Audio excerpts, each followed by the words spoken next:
In this video, I'll show you how to delete cache in your Android phone. Today, I'll show you two methods that you can use to delete cache in your phone. For the first method, just go to app screen and then select the app that you want to delete cache.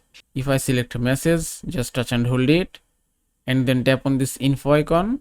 Now from here, just scroll down a bit, then go to storage and that's it. At the bottom, you can see clear cache option. Just tap on clear cache and you can see the cache has been deleted successfully. Now for the second method, just open up your settings app.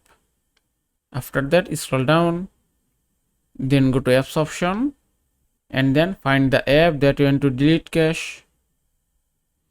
If I select this game and then go to storage option again, then just tap on clear cache and it's complete. Now the cache has been deleted successfully. And that is how you can delete cache in your Android phone. I hope this video was helpful. If it was, please give it a thumbs up and don't forget to subscribe.